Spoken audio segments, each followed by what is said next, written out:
Hello दोस्तों, आज हम लोग SQL 50 का क्वेश्चन नंबर 10 सॉल्व करेंगे, जिसका नाम है एवरेज टाइम प्रोसेस पर मशीन। तो सबसे पहले क्वेश्चन में जाते हैं और डायरेक्टली देखते हैं पहले क्वेश्चन है क्या। तो यहाँ पे क्वेश्चन है, हमारे पास एक टेबल है, एक्टिविटी नाम का एक टेबल है, और यहाँ पे क्वेश्चन दिया हुआ है, there is a factory website that has several machines each running in the same number of processes. Write a solution to find the average time each machine takes to complete the process. The time to complete the process is the end timestamp minus the start timestamp. Average time is calculated by the total time to complete process on the machine divided by the number of processes that were run. The result table should be in the machine ID along with the average time or processes time, which should be around the 2-3 decimal places. अब simple भाषा में मैं इसको समझा देता हूँ। Basically क्या है कि हमारे पास ये एक टेबल है, अब यहाँ पे एक मशीन आईडी है और प्रोसेस टाइम है। तो हर मशीन आईडी का एक प्रोसेस टाइम है, स्टार्ट और एंड। तो वो स्टार्ट और एंड टाइम, तो बेसिकली हमें करना क्या है कि उसका हमें प्रोसेस टाइम निकालना है। प्रोसेस टाइम निकालने के लिए हमें क्या करना पड़ेगा, जो इन टाइम है, इन टाइम में से हमें स्टार्ट टाइम घटाना पड़ेगा। वो घटाने के बाद जो हमारे पास आएगा वो हमें मशीन आईडी वाइज एवरेज करके देना है कि हमारा कितना प्रोसेसिंग टाइम आ रहा है एवरेज पर मशीन। तो अगर हम यहाँ पे ध्यान दें तो हमें हमारे हर मशीन पे 2 प्रोसेस हुआ है, यानी एक प्रोसेस को 0 से इंडिकेट कर रहे हैं, एक प्रोसेस को हम लोग 1 से इंडिकेट कर रहे हैं, और हर में स्टार्ट और एंड टाइम है। अब इस क्वेश्चन को सॉल्व करने का अलग अलग अप्रोच हो सकता है, लेकिन मैं सिंपली आपको सिटी का कॉन्सेप्ट से इसको सॉल्व करके दिखाने की कोशिश करूँगा। यहाँ पे एक्सप्लेनेशन भी दिया हुआ है। तो ये जो टेबल है वो ऑलरेडी मैंने SQL सर्वर में लोड करके रखा हुआ है।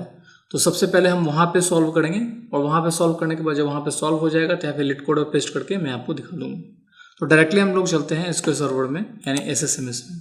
यहाँ पे न्यू क्वेरी करते हैं हम लोग, और यहाँ पे डायरेक्टली टेबल ब्राउज करते हैं। यहाँ पे लिखते हैं सेलेक्ट स्टार फ्रॉम एक्टिविटी।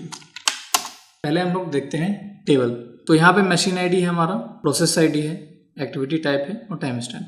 तो बेसिकली हमें करना क्या है कि सबसे पहले हम क्या करेंगे, यहाँ पे सिटी का कॉन्सेप्ट लेंगे। सिटी क्या होता है, कॉमन टेबल एक्सप्रेशन। आप जाकर गूगल भी करके देख सकते हैं कि क्या होता है। तो सबसे पहले क्या करेंगे, हम लोग 2 सिटी के द्वारा 2 कॉमन टेबल बनाएंगे। पहले मैं क्या करता हूँ, लिखता हूँ विद, और यहाँ पे हम लोग लिखते हैं स्टार्ट एक्टिविटी। मैं एक टेबल का नाम देता हूँ, और ये टेबल हम ले लेते हैं ये वाला, और यहाँ पे हम लोग ले लेते हैं मशीन आईडी, प्रोसेस आईडी,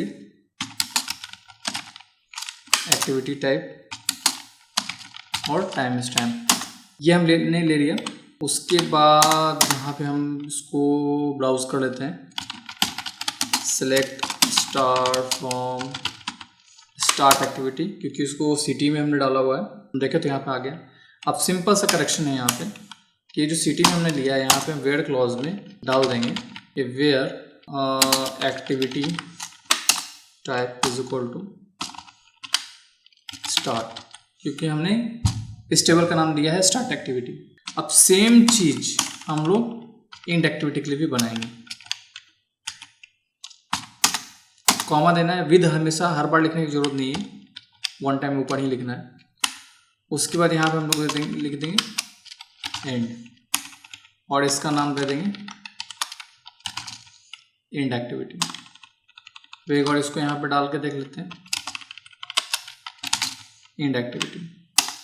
तो इस तरह मेरा दोनों टेबल क्रिएट हो गया, स्टार्ट एक्टिविटी और एंड एक्टिविटी दोनों आ चुका है, यानी दोनों डेटा को हमने सेपरेट कर लिया।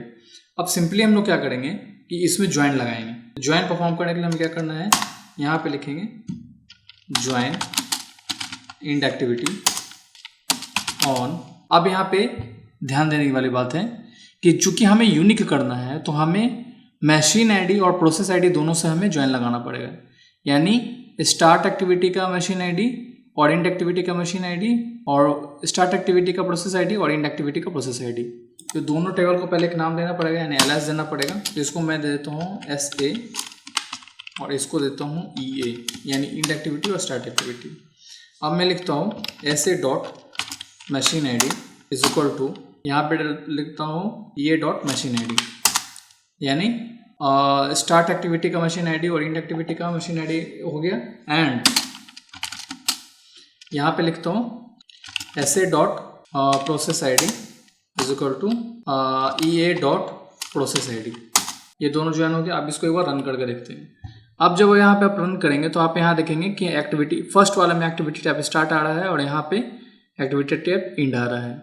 अब यहाँ पे मशीन आईडी, यहाँ प्रोसेस आईडी। अब देखिए 0 मशीन आईडी के सामने 0 मशीन आईडी और 0 प्रोसेस आईडी के सामने 0 प्रोसेस आईडी।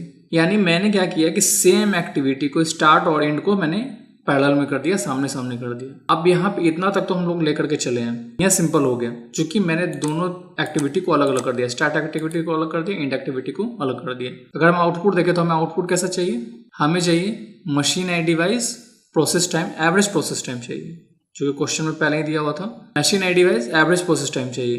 तो हम डायरेक्टली सबसे पहले हम क्या करेंगे कि यहाँ पे किसी भी टेबल का एक मशीन आईडी लेते हैं। तो स्टार्ट एक्टिविटी का ही मशीन आईडी लेते हैं, तो SA डॉट लिखते हैं मशीन आईडी, उसके बाद कॉमा डालते हैं और यहाँ पे हम डाल देते हैं एंड एक्टिविटी का टाइम स्टैम्प को माइनस करेंगे स्टार्ट एक्टिविटी के टाइम स्टैम्प को, मतलब एंड एक्टिविटी के टाइम स्टैम्प से स्टार्ट एक्टिविटी के टाइम स्टैम्प को माइनस करेंगे। उसके बाद